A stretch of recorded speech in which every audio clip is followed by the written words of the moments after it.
Bienvenue dans ce nouveau numéro de AgroVie sur Agro et Carré. Aujourd'hui, nous avons parcouru plusieurs kilomètres pour venir sur une ferme que nous allons vous faire découvrir. Une ferme dirigée par un très jeune producteur que vous allez rencontrer tout à l'heure. Vous allez découvrir son histoire. Vous allez découvrir tout ce qu'il fait sur cette ferme. Il fait de la production végétale et de la production animale qu'il va vous expliquer plus en détail tout à l'heure. Et surtout, n'oubliez pas de vous abonner à nos différents canaux pour ne rien manquer. Bonjour Monsieur Hamon. Bonjour. Voilà. Aujourd'hui, nous sommes sur votre ferme et ça a été un vrai plaisir pour nous de remarquer que sur cette ferme, c'est un jeune qui est à la direction, c'est un jeune qui a la ferme, qui dirige l'activité sur cette ferme. Et on a envie de faire découvrir votre histoire à nos différents abonnés. Voilà, déjà vous allez essayer de vous présenter. Je suis Amand Avosefon, jeune producteur dans la ville de Parakou. J'ai suivi une formation supérieure à l'université de Parakou en agronomie, option sciences et techniques de la production animale et halieutique. Je suis de la 9e promotion.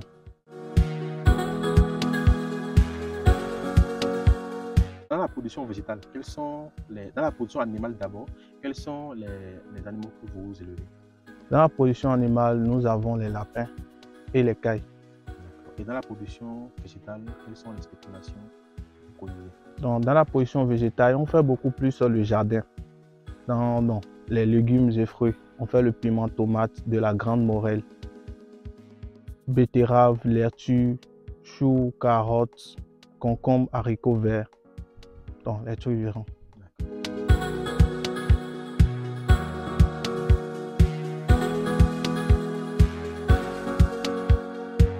Et dans les différentes productions, déjà au niveau de la production végétale et animale, quelles sont les difficultés que vous rencontrez au quotidien?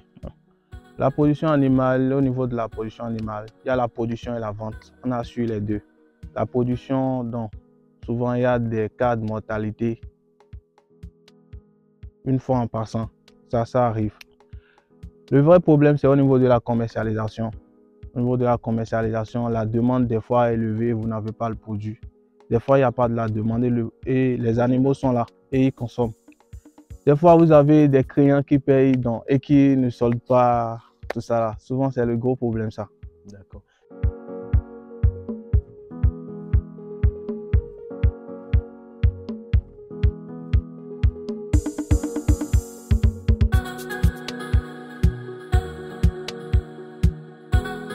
Et tout cela, est-ce que ça ne vous décourage pas en tant que jeune producteur?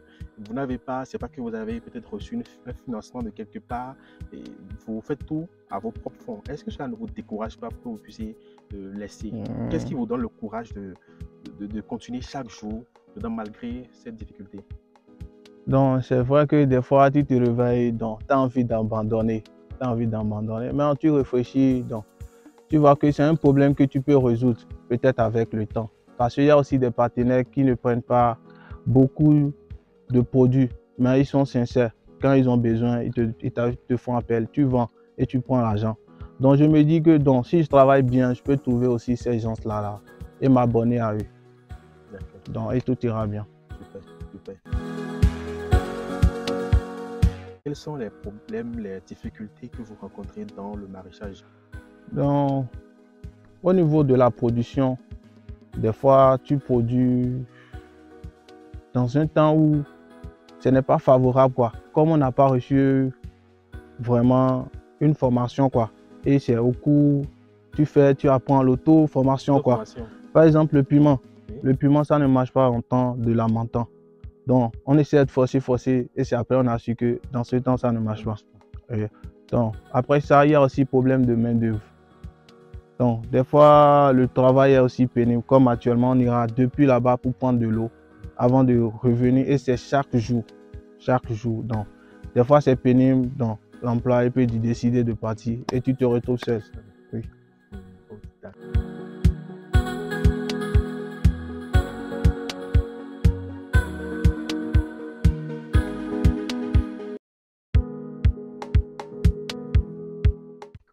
Et généralement, dans les périodes où, par exemple, en amateur, où vous n'arrivez pas à produire du piment, quand les clients vous demandent du piment, comment vous arrivez à les satisfaire? Est-ce que vous, avant la période de la matin, vous produisez en grande quantité ou bien comment vous gérez les clients? Parce que je suppose que si un client vous demande dans une période de lui vendre du piment et vous ne vendez pas, peut-être qu'il va s'en procurer ailleurs et il ne va plus revenir. Comment vous arrivez à gérer ce genre de cas-là? Donc, on peut en avoir le piment en amatant.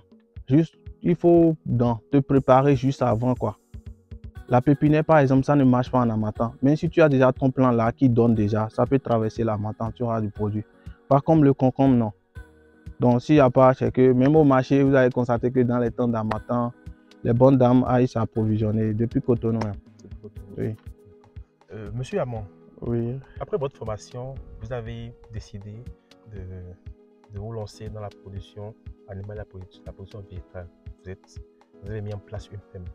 Déjà, comment vous avez eu l'idée et après cela, comment vous avez pu faire la mobilisation des fonds en passant d'étudiants à producteurs? Comment vous avez pu faire la mobilisation des fonds, les ressources et tout pour pouvoir vous installer sur ce domaine? Donc, en fait, j'ai le bac 2016 et je suis boursier.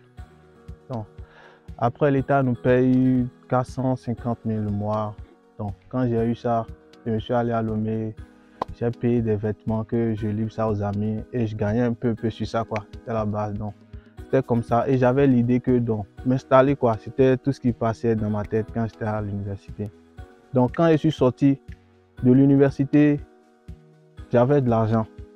J'ai un frère à Guinée-Joseph. Donc, quand j'avais un peu de l'argent, là où j'étais aussi, il y avait un problème. Quand ça marchait, celui qui avait l'endroit, a dit, il veut prendre son truc. Donc, il m'a conseillé qu'il peut m'aider, de trouver quelque part où il n'y aura pas de problème partiel, tout ça là. Donc, de me lancer, s'il y a un truc à faire, il peut me porter les coups de main. Donc, ça m'a beaucoup fait plaisir et ça m'a beaucoup donné de courage, surtout de sa part. C'est là que je me suis lancé. Donc, et si j'ai un souci aussi, il prend aussi comme c'est son souci. D'accord.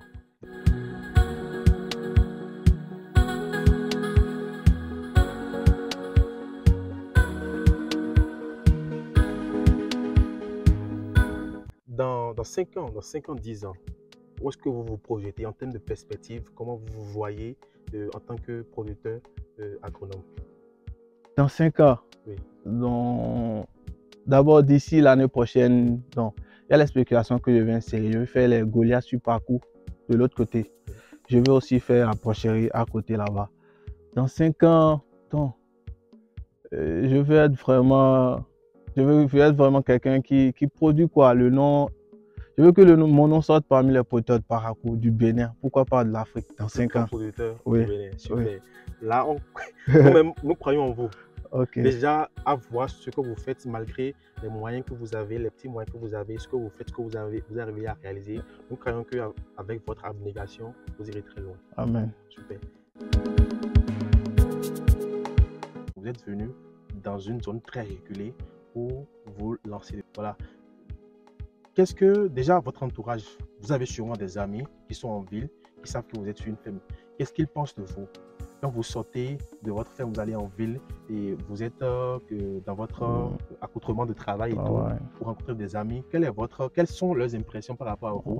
Et comment vous vous sentez face à eux quand eux sont tous bien habillés, que vous êtes un peu sale malgré, compte tenu de votre travail? Donc, quand je vais en ville, souvent, je rencontre les amis, des fois, 2 minutes d'échange.